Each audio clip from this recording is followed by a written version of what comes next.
In this video we are going to talk about the arrows functions and arrow function में हम parameters को किस तरीके से ऐड कर सकते हैं। इससे पिछली वीडियोस में हमने बात की थी एरो फंक्शंस किस तरीके से बनाए जा सकते हैं और इसके बनाने का क्या फ़ायदा है as compare to the regular function.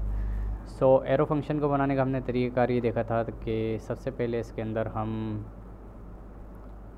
Parenthesis लेते हैं, उसके बाद एक एरो बनाते हैं जो बराबर होता है इक्वल्स टू और ग्रेटर देन के, और इसके बाद हम एक कोड ब्लॉक लिखते हैं।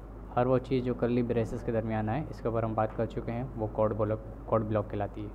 सो ये एरो फंक्शंस के बनाने का एक तरीका होता है। ये अननेम्ड या एनोनिमस फंक्शंस होते हैं और ये हम इसलिए बनाते हैं कि बाज़ औक़ात हमें कोई फंक्शन बतौर आर्ग्यूमेंट किसी और फंक्शन के अंडर में यूज़ करना पड़ता है या फिर किसी ऑब्जेक्ट के मेथड के अंदर कोई फंक्शन यूज़ करना पड़ता है, यानी कि हर वो ऐसा फंक्शन जिसको रिपीटिशन के साथ हमें रिकॉल करने या बार बार रिपीटिशन के साथ उसको रन करने की ज़रूरत ना पड़े।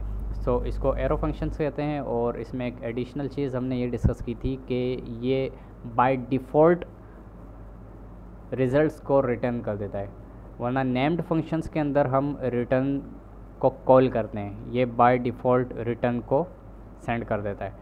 सो अगर इसमें हमें पैरामीटर्स ऐड कराने पड़ते हैं तो ये जो पैरेंथेसिस आप देख रहे हैं इसके अंदर हम कोई पैरामीटर ऐड करा देते हैं। फॉर एग्जांपल मैं यहाँ लिखता हूँ पैरामीटर, ओके। और आपको अच्छी तरह पता है कि जब फंक्शन के अंदर हम कोई वैल्यू पुट करते हैं इसको पैरामीटर कहते हैं, और जब इसी फंक्शन को हम कॉल करते हैं और उसके अंदर वही वैल्यू कोई ऐड करते हैं तो इसको हम आर्ग्यूमेंट कहते हैं। So for example in a regular function अगर मैं कहूँ fun फंक्शन और फंक्शन का मैं नाम लिखूँ नेम्ड और parenthesis open close curly braces और इसके अंदर मैं लिख दूँ न्यू वन। सो ये न्यू वन जो आप देख रहे हैं ये पैरामीटर्स हैं, ये फंक्शन का नाम है, ये फंक्शन का कीवर्ड है। सो इस नेम्ड फंक्शन को जब कभी भी मैं अपने कोड में रिकॉल करूँगा उसके कॉल करने का तरीकाकार ये होता है कि मैं फंक्शन का नाम लिखता हूँ और लिखता हूँ पैरेंथेसिस सेमीकोलन। और जब इस फंक्शन के अंदर मैं कोई ऐसी वैल्यू पुट करना चाहता हूँ जो इसमें न्यू वन को रिप्लेस कर सके और उसकी बुनियाद पर ये जो कोड ब्लॉक है ये रन हो सके, तो इसको हम कहते हैं आर्ग्यूमेंट। सो हमने बात की फंक्शन की और फंक्शन के पैरामीटर्स की। अब जब हम एरोस फंक्शंस के अंदर पैरामीटर ऐड कराते हैं तो यहाँ पर हम पैरामीटर ऐड कर देते हैं। जैसा कि आप यहाँ देख रहे हैं ये फंक्शन हमने एरो फंक्शन डिक्लेयर किया हुआ है। और इसके बाद हमने भी बात की थी कि अगर इसके अंदर डायरेक्टली कोई वैल्यू जनरेट हमें करनी हो तो कर्ली ब्रेसेस की भी ज़रूरत नहीं रहती। सो ये पैरामीटर को मैं डिवाइड करूँगा डिवाइडेड बाय 2, तो इसका रिज़ल्ट चले आएगा एक आर्ग्यूमेंट में, एक वेरिएबल में वेरिएबल आइडेंटिफायर है हमारे पास डिवाइडर। और जब मैं इसको यहाँ पर कॉल करूँगा console.log के ज़रिए तो रिज़ल्ट हमारे पास जनरेट होना चाहिए। तो मैं इसको करता हूँ क्लियर आउटपुट और इस कोड को मैं आपको रन करके दिखाता हूँ। तो इसका रिज़ल्ट हमारे पास आएगा 25 रिज़ल्ट हमारे पास यूँ आ रहा है कि डिवाइडर नाम का जो फंक्शन है इसको मैंने कॉल किया है और इसमें मैंने आर्गुमेंट पास किया है 50।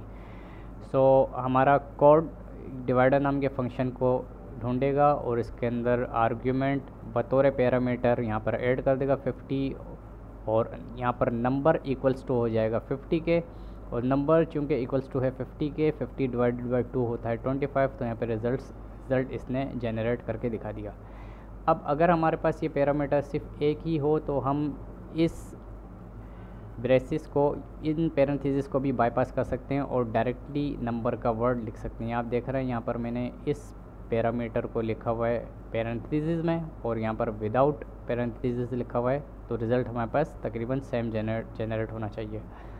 मैं इसको सेलेक्ट करता हूँ। यहाँ पर इस दफ़ा मैंने जब फंक्शन को कॉल किया है तो इसमें वैल्यू कुछ और पुट की है, तो राइट क्लिक करके इसको रन करते हैं, रन कोड। और इसके बाद आप देखिएगा क्या वैल्यू जनरेट होती है 10 इसलिए जनरेट हो रही है कि यहाँ पर मैंने आर्ग्यूमेंट पास किया है डिवाइडर नाम के फंक्शन में 20। सो फंक्शन डिवाइडर को ये ढूंढेगा और इसके अंदर जो ये पैरामीटर है इसको रिप्लेस करेगा 20 से, number equals to 20 divided by 2 equals to 10। यहाँ पे आप देख रहे हैं। इसी तरीके से जब आपने एरो फंक्शंस के अंदर एक से ज़्यादा पैरामीटर को मुतारिफ़ कराना होता है तो आप पैरेंथेसिस के अंदर कॉमा के ज़रिए इसको मुतारिफ़ करा देते हैं और इसको नाम वगैरह कुछ नहीं देते। सो फॉर एग्ज़ाम्पल मैं यहाँ पर आर्ग्यूमेंट इस डिवाइडर नाम के फंक्शन को कॉल करता हूँ अपने कोड में, और आर्ग्यूमेंट पास कराता हूँ 50 और 5। 50 रिप्लेस करेगा या वेरिएबल बन जाएगा वेरिएबल आइडेंटिफायर नंबर का, और 5 जो है स्टोर हो जाएगा इंटीजर में, number divided by integer. 50 divided by 5 should be equal to 10। अगर मैं इसको करूँ रन कोड, तो आप देखिएगा इस कोड के बाद हमारे पास क्या वैल्यू जनरेट होती है, 10 हमारे पास वैल्यू जनरेट हो रही है। So I hope this video will help you a lot in understanding the parameters concept in arrows functions. Thanks a lot for watching.